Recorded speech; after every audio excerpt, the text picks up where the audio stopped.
الله وبركاته. بسم الله الرحمن الرحيم. الحمد لله رب العالمين. الصلاة والسلام على سيد المرسلين وعلى آله وصحبه أجمعين. أما بعد.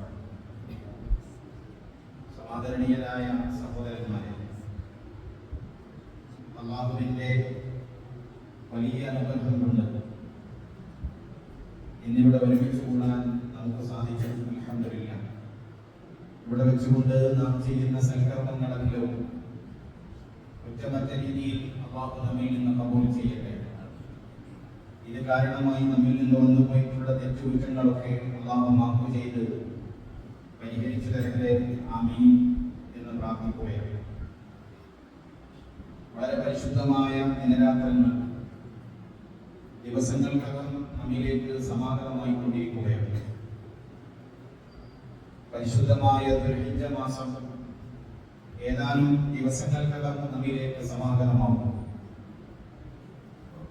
റസൂലുള്ളാഹി സ്വല്ലല്ലാഹു അലൈഹി വസല്ലം തങ്ങൾ ആ ദുൽഹിജ്ജ മാസത്തിന്റെ 10 ദിവസങ്ങൾക്ക് വളരെ വലിയ പ്രാധാന്യം നൽകിയിട്ടുണ്ട്.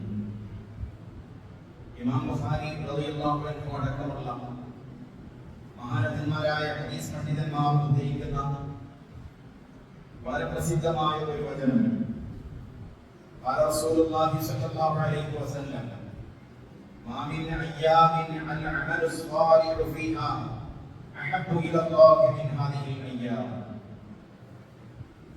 സൽക്കർമ്മങ്ങൾ കൊണ്ട് ധന്യമാക്കാൻ ഈ ദിവസങ്ങളെക്കാൾ അല്ലാഹുവിന് ഇഷ്ടമുള്ള മറ്റൊരു ദിവസവും ഇല്ല. യാനി ഈ ദിവസങ്ങൾ കൊണ്ട് അവിടെ നിർദ്ദേശിച്ചത് അയ്യാമുൽ അശ്രി, ദുൽഹിജ്ജ മാസത്തിന്റെ 10 ദിവസങ്ങളാണ്. അഥവാ സൽക്കർമ്മങ്ങൾ കൊണ്ട് ധന്യമാക്കാൻ ഏറ്റവും അല്ലാഹുവിന് ഇഷ്ടമുള്ള 10 ദിവസങ്ങൾ നമ്മിലേക്ക് സമാഗതമാവുകയാണ്. പരിശുദ്ധ റമദാൻ ശരീഫ് നമ്മിലേക്ക് വരുമ്പോൾ നമ്മൾ ഒരുങ്ങിയതുപോലെ ദുൽഹിജ്ജ മാസത്തിന്റെ 10 ദിവസങ്ങളെയും സ്വീകരിക്കാൻ നമ്മൾ ഒരുങ്ങണം. അതുകൊണ്ടാണ് ആമുഖമായി ആ മാസം സമാഗതമാകുന്നതിന്റെ മുന്നോടിയായി ഈ വിഷയം ഞാൻ സൂചിപ്പിക്കുന്നത്. സൽക്കർമ്മങ്ങൾ ചെയ്യാൻ ഇതിലും പരിശുദ്ധമായ ഒരു ദിവസമില്ലെന്ന് പറഞ്ഞപ്പോ സൽക്കർമ്മങ്ങൾ ഒരുപാടുണ്ടല്ലോ. അതിലേറ്റവും പരിശുദ്ധമായി എണ്ണപ്പെടുന്ന ഒന്നാണ് അൽ ജിഹാദ്, ധർമ്മസമരം. ഒരുപക്ഷെ ശരീരമോ സമ്പത്തോ അതല്ലെങ്കിൽ ഇത് രണ്ടുമോ ഒന്നിച്ചു കൊടുക്കേണ്ടി വന്നാലും പിന്നോട്ടടിക്കാതെ വിശ്വാസി മുന്നോട്ട് പോകുന്നതാണ് ജിഹാദിൽ നമ്മൾക്ക് കാണാൻ കഴിയുക.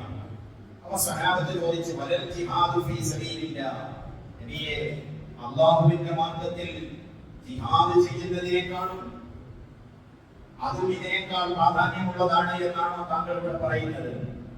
അതുമില്ല, അതിനേക്കാൾ സൽക്കർമ്മങ്ങൾ ചെയ്യാൻ പറ്റിയ സന്ദർഭമാണിത് എന്നാണോ താങ്കൾ ഉദ്ദേശിച്ചത്? അവിടെ നിന്ന് പറഞ്ഞു കൊടുത്തു, വലൽ ജിഹാദു ഫീ സബീലില്ലാഹ്, അല്ലാഹുവിന്റെ മാർഗ്ഗത്തിലുള്ള ജിഹാദിലേക്കോ ഇല്ലാ റജുലുൻ ഖറജ ബിനഫ്സിഹി വമാലിഹി ഫലം യർജി മിൻ ദാലിക ബിശൈഇ, തന്റെ സമ്പത്തും ശരീരവും കൊണ്ടുപോയി ഒന്നും തിരിച്ചു കൊണ്ടുവരാതെ, അഥവാ തന്റെ സമ്പത്ത് മുഴുവനും അല്ലാഹുവിന്റെ മാർഗ്ഗത്തിൽ വിനിയോഗിച്ചു തന്റെ ശരീരവും അല്ലാഹുവിന് സമർപ്പിച്ച ഒരാളൊഴികെ അയാൾക്കുള്ള മഹത്വം എത്രയാണെന്ന് പറയുക സാധ്യമല്ല. അതല്ലാത്ത ബാക്കി എല്ലാവിധ സൽക്കർമ്മങ്ങളും ചെയ്യാൻ അല്ലാഹുവിന് ഏറ്റവും ഇഷ്ടമുള്ള ദിവസങ്ങളാണ് ഈ പരിശുദ്ധമായ 10 ദിവസങ്ങളെന്ന് മുഹമ്മദ് നബി സല്ലല്ലാഹു അലൈഹി വസല്ലം. അത്രയും വലിയ മഹത്വം ഒരു ശരീരനെ മാറ്റി നിർത്തിയാൽ ബാക്കി എന്തൊക്കെ സൽക്കർമ്മങ്ങളുണ്ടോ ആ സൽക്കർമ്മങ്ങളിലൊക്കെയും വലിയ പ്രതിഫലം കരഗതമാക്കാൻ കഴിയുന്ന 10 ദിവസങ്ങളാണ് നമുക്ക് മുന്നിൽ വരാനുള്ളത്. അതിലേറ്റവും പ്രധാനപ്പെട്ടതാണ് നമുക്കറിയാം ഹജ്ജ്. ഹജ്ജും അനുബന്ധ കർമ്മങ്ങളും പരിശുദ്ധ ഭൂമിയിൽ വെച്ചുകൊണ്ട് നടക്കുമ്പോൾ നമ്മൾക്ക് ചെയ്യാൻ സാധിക്കുന്ന വളരെ പവിത്രമായ ഒരു ഇബാദത്താണ് ഉദ്ഹിയ്യത്ത് എന്ന് പറയുന്നത്. ഇപ്പൊ തന്നെ അതിനുവേണ്ടി വരണം, അതിനുവേണ്ടിയാണ് ഞാൻ സൂചിപ്പിക്കുന്നത്. നബി സല്ലല്ലാഹു അലൈഹി വസല്ലം തങ്ങൾ പറഞ്ഞു, മാ അമില ഇബ്നു ആദമ യൗമൻ നഹി അമലൻ, പെരുന്നാൾ ദിവസം ഒരടിമക്ക് ഒരമലും ചെയ്യാൻ കഴിയില്ല. അഹബ്ബ ഇലല്ലാഹ്, അല്ലാഹുവിന് ഏറ്റവും ഇഷ്ടമുള്ള ഒരമലും മിൻ ഇഹ്റാമി ദമി, രക്തമൊലിപ്പിക്കുന്നതിനേക്കാൾ അഥവാ ബലികർമ്മം നടത്തുന്നതിനേക്കാൾ ഉദ്ഹിയ്യത്തിനേക്കാൾ പരിശുദ്ധമായ ഒരു അമലും പെരുന്നാൾ ദിവസം ഒരു വിശ്വാസിക്ക് ചെയ്യാൻ കഴിയില്ല. എന്നിട്ട് അവിടുന്ന് പറഞ്ഞു, ഇന്നഹു ലയഅതി യൗമൽ ഖിയാമ, നിശ്ചയം ആ ഒരു ബലി, ആ ഒരു ഉദ്ഹിയ്യത്ത് ഖിയാമത്ത് നാളിൽ വരിക തന്നെ ചെയ്യും ആ മൃഗം അതിന്റെ കൊമ്പുകളോടുകൂടെ, അതിന്റെ കുളമ്പുകളോടുകൂടെ, അതിന്റെ രോഗങ്ങളോടുകൂടെ, അഥവാ അതിൽ നിന്നൊന്നും കുറയാതെ അന്ത്യനാളിൽ ആ മൃഗം വരിക തന്നെ ചെയ്യും.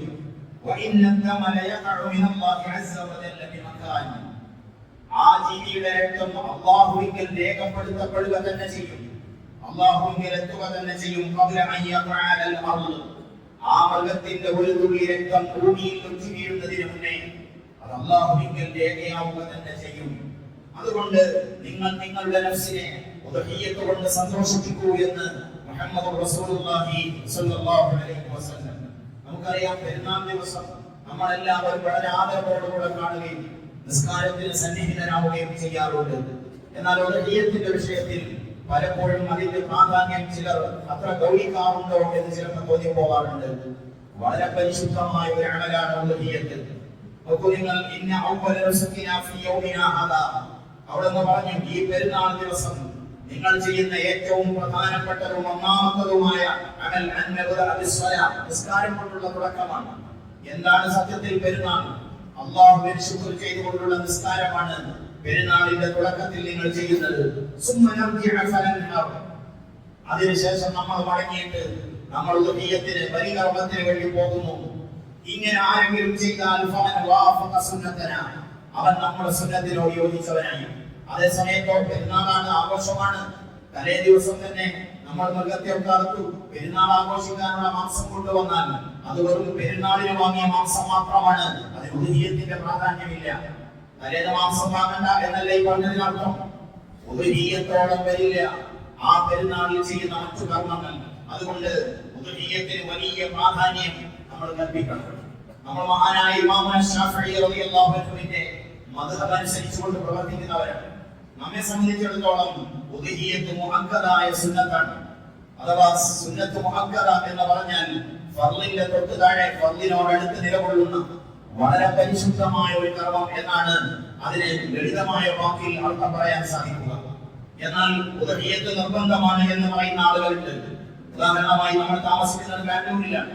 ബാംഗ്ലൂർ മുസ്ലിമീങ്ങൾ ഒരു പരിധിവരെ മഹാനായ ഇമാം അബൂ ഹനീഫ റളിയല്ലാഹു അൻഹുവിനെ അവിടുത്തെ മദ്ഹബ് അംഗീകരിക്കുന്നവരാണ്. അബൂ ഹനീഫ റളിയല്ലാഹു അൻഹുവിന്റെ മദ്ഹബ് അനുസരിച്ച് ഉദ്ഹിയ്യത്ത് വാജിബാണ്. ആർക്കാണ് വാജിബ്? പെരുന്നാൾ ദിവസത്തെ ചെലവും താൻ ചെലവിന് കൊടുക്കൽ നിർബന്ധമായവരുടെ ചെലവും താമസവും കഴിച്ച് മിച്ചമുള്ളവർക്ക് ഒരു മൃഗത്തെ അറുക്കാൻ സാധിക്കുമെങ്കിൽ അവർക്ക് ഉദ്ഹിയ്യത്ത് നിർബന്ധമാണ് അബൂ ഹനീഫ റളിയല്ലാഹു അൻഹുവിന്റെ അടുക്കൽ. ശാഫിഈ മദ്ഹബിൽ സുന്നത്ത് മുഅക്കദയാണ്. അബൂ ഹനീഫ റളിയല്ലാഹു അൻഹു തെളിവായി ഉദ്ധരിക്കുന്ന ഹദീസ് നബി സല്ലല്ലാഹു അലൈഹി വസല്ലം തങ്ങളുടെ ഒരു വചനമാണ്. മഹാനായ ഇമാം അഹ്മദ് റളിയല്ലാഹു അൻഹു ഇബ്നു മാജിഹ് ഹാക്കിമും ഒക്കെ ഉദ്ധരിക്കുന്ന ഒരു ഹദീസിൽ കാണാം, നബി സല്ലല്ലാഹു അലൈഹി വസല്ലം തങ്ങൾ പറയുന്നു, മൻ വജദ സഅതൻ, ഒരാൾക്ക് ഉദ്ഹിയ്യത്ത് അറുക്കാനുള്ള സാമ്പത്തികമായ ശേഷി ഉണ്ടായി, അതിനുള്ള ഒരു വിശാലത ഒരാൾക്കുണ്ടായി, അതിന് കഴിയും.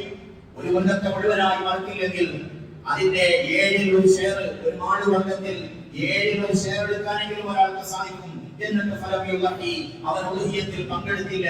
അങ്ങനത്തെ ഒരുത്തൻ ഫലാ യഖറബന്ന മുസല്ലാന, അവൻ നമ്മുടെ മുസല്ലയിലേക്ക് നിസ്കാര സ്ഥലത്തേക്ക് അടുത്തു പോകരുതെന്ന് മുഹമ്മദ് റസൂലുള്ളാഹി സ്വല്ലല്ലാഹു അലൈഹി വസല്ലം. ഈ ഹദീസ് തെളിവായി ഉദ്ധരിച്ചുകൊണ്ട് ഇമാം അബൂ ഹനീഫത്തുൽ കൂഫി റളിയല്ലാഹു അൻഹു മഹാനവർകൾ പറയുന്നത് ഉദ്ഹിയ്യത്ത് നിർബന്ധമാണ് എന്നാണ്. എന്നാൽ നമ്മുടെ മതം അനുസരിച്ച് നിർബന്ധമില്ല, സുന്നത്ത് മുഅക്കദയാണ്. ഞാൻ ഇത് രണ്ടും പറഞ്ഞത് അതിന്റെ ഗൗരവം മനസ്സിലാക്കാൻ വേണ്ടിയാണ്. ചില ആളുകളുടെ ധാരണ, ചിലർ ചോദിക്കാറുണ്ട്, സാറേ ഞങ്ങളുടെ നാട്ടിൽ 10ഉം 15ഉം ഒക്കെ അറക്കാറുണ്ട്, ഇറച്ചി കൊണ്ടൊരു തല്ലാണ് അവിടെ, പിന്നെ എന്തിനാ ഞങ്ങൾ അറക്കുന്നത്? ചിലരെങ്കിലും ധരിച്ചു വെച്ചിരിക്കുന്നത് ഉദ്ഹിയ്യത്ത് മാംസം എന്ന് പറയുന്നത് മുസ്ലിമീങ്ങളുടെ ഇറച്ചിയോടുള്ള ആഗ്രഹം തീർക്കാൻ വേണ്ടിയുള്ള ഒരു കർമ്മമാണ് എന്ന്. അങ്ങനെയല്ല, അതൊരു സമർപ്പണമാണ്, അതൊരു ഇബാദത്താണ്, അതൊരു ആരാധനയാണ്. അത് എത്ര എണ്ണം ഉണ്ട്, എത്ര എണ്ണം ഇല്ല എന്നതല്ല അതിന്റെ മാനദണ്ഡം. ഒരാൾക്ക് ഉദ്ഹിയ്യത്തിൽ പങ്കാളിയാവാൻ സാധിക്കുമോ, അതാണ് മാനദണ്ഡം. ആ മാനദണ്ഡം പാലിച്ചുകൊണ്ട് കഴിവിന്റെ പരമാവധി ആളുകൾ അതിൽ പങ്കാളികളാവണം. നോക്കൂ നിങ്ങൾ, അബൂ ഹനീഫ തങ്ങളുടെ ഹനഫി മദ്ഹബ് അനുസരിച്ചുകൊണ്ട് ഒരാൾക്ക് ഉദ്ഹിയ്യത്തിന് കഴിവുണ്ടായി എന്നിട്ടും അയാൾ അറുത്തില്ല എന്ന് വിചാരിക്കുക. എന്താ ഹനഫി മദ്ഹബ് പറയുന്നത്? ഒരാൾക്ക് ഉദ്ഹിയ്യത്ത് അറുക്കാൻ സാധ്യമായിട്ടും അയാൾ അറുത്തില്ലെങ്കിൽ മിതമായ ഒരാടിന്റെ വില സദഖ ചെയ്യൽ നിർബന്ധമാണ് എന്നാണ് ഹനഫി മദ്ഹബിന്റെ നിയമം അനുശാസിക്കുന്നത്. അപ്പൊ അത്രയും ഗൗരവം അബൂ ഹനീഫ തങ്ങൾ ഉദ്ഹിയ്യത്തിന് കൊടുത്തിട്ടുണ്ട്. നമ്മളും വളരെ ഗൗരവത്തോടുകൂടെ കാണുകയാണ്. സ്വഹാബത്ത് ഒരിക്കൽ ചോദിച്ചു അല്ലാഹുവിന്റെ റസൂൽ സല്ലല്ലാഹു അലൈഹി വസല്ലം തങ്ങളോട്, യാ റസൂലല്ലാഹ് മാ ഹാദിഹിൽ അവാഹി, എന്താണ് ഈ ഉദ്ഹിയത്ത് എന്നതുകൊണ്ട് ഉദ്ദേശിക്കുന്നത് എന്താണ്? അവിടെന്ന് പറഞ്ഞു സുന്നത്തു അബീക്കും ഇബ്രാഹിം അലൈഹിസ്സലാം, അത് നിങ്ങളുടെ പ്രിയപ്പെട്ട പിതാവ് ഖലീലുല്ലാഹി ഇബ്രാഹിം നബി അലൈഹിസ്സലാമിന്റെ ചര്യയാണ്. അപ്പോൾ സ്വഹാബത്ത് ചോദിച്ചു വമാലനാ ഫീഹാ യാ റസൂലല്ലാഹ്, ഇബ്രാഹിം നബിയുടെ ചര്യയാണ്, നമുക്ക് അതിലെന്ത് കാര്യം? നമ്മൾ എന്തിനാണ് അതിൽ പങ്കാളികളാകുന്നത്? അവിടെന്ന് പറഞ്ഞു ബികുല്ലി ശഅറത്തിൻ ഹസന, ഓരോ രോമത്തിനും, നിങ്ങൾ അറുക്കുന്ന മൃഗത്തിന്റെ ഓരോ രോമത്തിനും നിങ്ങൾക്ക് പ്രതിഫലം ലഭിക്കുന്നതാണ്. ഒരു ജീവിയുടെ ശരീരത്തിലുള്ള രോമങ്ങൾ എത്രയാണെന്ന് തിട്ടപ്പെടുത്തുക സാധ്യമല്ല. അപ്പൊ അവിടെ നിന്ന് പറഞ്ഞു ഓരോ രോമത്തിനും പ്രതിഫലമുണ്ട്. അപ്പൊ സഹാബത്തിന്റെ ചോദ്യം ഫസ്റൂഫ് യാ റസൂലല്ലാഹ്, സാധാരണ ശഅർ എന്ന പദം ഉപയോഗിക്കാറുള്ളത് ആടിന്റെ ശരീരത്തിൽ ഉണ്ടാകുന്ന കോലാടിന്റെ രോമത്തിനാണ് ശഅർ എന്ന അറബികൾ ഉപയോഗിക്കാറുള്ളത്. എന്നാൽ നെയ്യാട്, ചെമ്മരിയാടിന്റെ ശരീരത്തിലുള്ള രോമത്തിന് സൂഫി എന്നാണ് ഉപയോഗിക്കാറുള്ളത്. അതുകൊണ്ടാണ് കമ്പിളി വസ്ത്രമൊക്കെ ഉണ്ടാക്കാറുള്ളത്. അപ്പൊ സഹാബത്ത് ചോദിച്ചു, നബിയെ താങ്കൾ ശഅർ എന്നാണല്ലോ ഉപയോഗിച്ചത്, അപ്പൊ കോലാടിനാടുക്കുന്ന ആളുകൾക്ക് മാത്രമാണോ ഈ പ്രതിഫലം ബാധകം? നെയ്യാടിനാടുക്കുന്ന അല്ലെങ്കിൽ ചെമ്മരിയാടിനാടുക്കുന്ന ആളുകൾക്ക് പ്രതിഫലം കിട്ടൂലേ? സൂഫിന്റെ രോമത്തിലെ കിട്ടൂലേ? അവിടെ നിന്ന് പറഞ്ഞു നിങ്ങൾ അറക്കുന്ന നെയ്യാടിന്റെ രോമമാവട്ടെ, കോലാടിന്റെ രോമമാവട്ടെ, ഒട്ടകമാവട്ടെ, അല്ലെങ്കിൽ മാടുവർഗമാവട്ടെ, ഏത് ജീവിയാണോ നിങ്ങൾ അറുക്കുന്നത് അതിന്റെ ഓരോ രോമത്തിലും നിങ്ങൾക്ക് പ്രതിഫലം ലഭിക്കുമെന്ന് മുഹമ്മദ് റസൂലുള്ളാഹി സ്വല്ലല്ലാഹു അലൈഹി വസല്ലം. അതുകൊണ്ട് എന്റെ ശബ്ദം കേൾക്കുന്ന അല്ലാഹു വലിയ നിഅമത്ത് ചെയ്തിട്ടുള്ള, സാമ്പത്തികമായി അഭിവൃദ്ധിയുള്ള, ഞാൻ നേരത്തെ പറഞ്ഞതുപോലെ പെരുന്നാൾ ദിവസം തനിക്കും തന്റെ കുടുംബത്തിനും തന്റെ ആശ്രിതർക്കുമുള്ള ചെലവ് കഴിച്ച് ഭക്ഷണം, വസ്ത്രം, താമസം ഇത് കഴിച്ച് വല്ല നിരക്കും സൗകര്യപ്പെടുന്ന ആളുകൾ, ഒരു മൃഗത്തെ അറുക്കാൻ കഴിയുന്നവർ ഒരു മൃഗത്തെ തന്നെ അറുക്കണം. ഇനി അതിന് സാധ്യമാവാത്തവർ ഷെയർ ചേരാൻ സാധിക്കും. ആടുവർഗത്തിലും ഒട്ടകത്തിലുമാണ് ഷെയർ. ആടിനെ ഷെയർ ചേരാൻ കഴിയില്ല. ആടിനെ അറുക്കുമ്പോ അതിന് വയസ്സ് നിബന്ധനയുണ്ട്. ഏതെങ്കിലും ഒന്നിനെ അറുക്കുക എന്നതല്ല. നമ്മൾ സർവ്വസാധാരണമായി നമ്മുടെ നാട്ടിലൊക്കെയുള്ള ആടുകൾ കോലാട് വർഗത്തിൽപ്പെട്ടതാണ്. അത്തരത്തിലുള്ള കോലാടാണെങ്കിൽ 2 വയസ്സായതും, ഇനി അതല്ല ചെമ്മരിയാടാണെങ്കിൽ 1 വയസ്സ് കഴിഞ്ഞതുമായ ആടുകളെയാണ് അറുക്കേണ്ടത്. അതേ സമയത്ത് ഒരു മൃഗത്തെ അറുക്കാൻ കഴിയില്ല. എന്നാൽ ആടിനെ അറുക്കുന്നതിനേക്കാൾ കുറച്ചുകൂടെ കഴിവുള്ള ഒരാളാണെങ്കിൽ അയാൾക്ക് ഒരു മൃഗത്തിന്റെ 7ൽ ഒരു ഷെയർ വരെ പോകാം. എന്ന് പറഞ്ഞാൽ അതിനർത്ഥം 7ന് താഴോട്ടാവരുത് എന്നല്ല, മേലോട്ടാവരുത് എന്നാണ്. 7 ആളുകൾ വരെ ഒരു മൃഗത്തിന് ഷെയർ ചെയ്യാവുന്നതാണ്. മാടുവർഗത്തിൽ അതേപോലെ തന്നെ ഒട്ടകത്തിലും 7 ആളുകൾ വരെ ഷെയർ ചേരാവുന്നതാണ്. ഇവിടെ സ്വാഭാവികമായും ചിലർ തെറ്റിദ്ധരിച്ചു വെച്ച ഒരു തെറ്റിദ്ധാരണയുണ്ട്. ആ തെറ്റിദ്ധാരണ എങ്ങനെയാണ്? 7ൽ 1 ചേർന്നാൽ 7 തവണ കൂടിയാലാണല്ലോ ഒരു മൃഗം കംപ്ലീറ്റ് ആവുക. അതുകൊണ്ട് കണ്ണിക്കുമായിട്ട് ഒരു കൊല്ലം വിട്ടുപോകാതെ 7 കൊല്ലം ആൾക്കാരെ ഒതുക്കിയെത്താവൂ എന്ന് വിശ്വസിച്ചു വെച്ചവരുണ്ട്. ആ ധാരണ തെറ്റാണ്. അങ്ങനെ 7 കൊല്ലം ഒരാൾക്ക് സാധിക്കുമെങ്കിൽ നല്ല കാര്യമാണ്. എന്നാൽ 7 കൊല്ലമായില്ലെങ്കിൽ അത് ഒതുക്കിയെത്താവൂല, അങ്ങനെ ഒരു നിയമമില്ല. ഒരാൾക്ക് 1 വർഷമാണ് സാധിക്കുന്നതെങ്കിൽ അത് അയാളുടെ സാധ്യമാവും. ഓരോ പെരുന്നാൾ വരുമ്പോഴും അവനോട് ചോദിക്കണം, എനിക്ക് ഈ കൊല്ലം സാധിക്കുമോ? സാധ്യമാവുന്ന എല്ലാ കൊല്ലവും അറുക്കാം. അത് 7 എന്നില്ല, അത് 10 എന്നില്ല. ഒരാൾക്ക് എത്ര കൊല്ലം അറുക്കാൻ കഴിയുമോ അത്രയും കൊല്ലം അറുക്കൽ മുഅക്കദായ സുന്നത്താണ്. ജീവിതത്തിൽ ഒരിക്കൽ മാത്രമുള്ളതല്ല. ആയതുകൊണ്ട് ഇതിന്റെ ഒരു പവിത്രത നിങ്ങൾ എല്ലാവരും മനസ്സിലാക്കുകയും, പ്രത്യേകിച്ച് യുവസുഹൃത്തുക്കൾ ആകസ്മികമായ മരണവും വളരെ ദുരന്തപൂർണമായ രോഗങ്ങളും ഒക്കെ വർദ്ധിച്ചു വരുന്ന ഓരോ കാലമാണ്. ഞാൻ പ്രസംഗിക്കാൻ വേണ്ടി കൊണ്ട് വരുന്നതിന്റെ മിനിറ്റുകൾക്ക് മുന്നേ എന്നെ വിളിച്ചത് ഒരു ചെറുപ്പക്കാരനാണ്. പെട്ടെന്ന് കരൾ രോഗം ബാധിച്ച് രോഗത്തിന് ചികിത്സ തേടുന്ന ഒരാൾ. അല്ലാഹു പരിപൂർണമായ ശിഫ കൊടുക്കട്ടെ. അത്തരം വിഷമതകളിൽ അല്ലാഹു നമ്മളെയൊക്കെ കാത്തുരക്ഷിക്കട്ടെ. ഏത് സമയവും എന്തും സംഭവിക്കാവുന്ന വളരെ ലളിതമായ, വളരെ നിസ്സാരമായ ആയുസിന്റെ ഉടമകളാണ് നമ്മളെല്ലാവരും. ആയതുകൊണ്ട് ഇന്ന് കഴിയുന്നത് നാളെ കഴിഞ്ഞുകൊള്ളണമെന്നില്ല.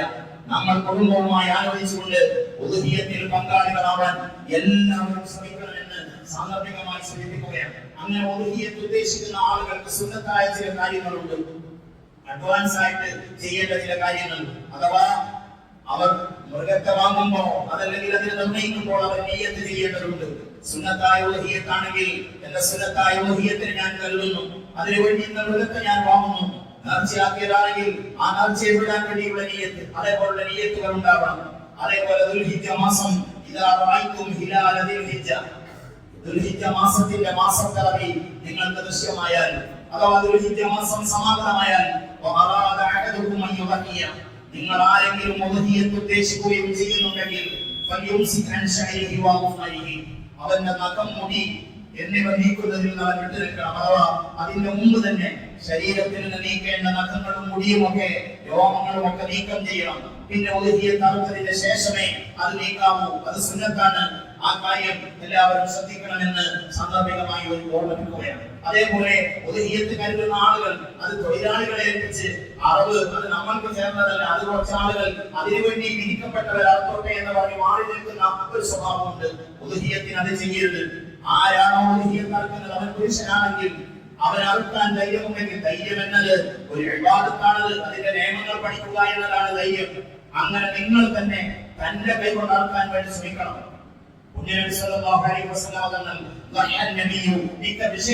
അവിടുന്ന് രണ്ടാളുകളെ തന്റെ കൈകൊണ്ട് തന്നെ അറുത്തു.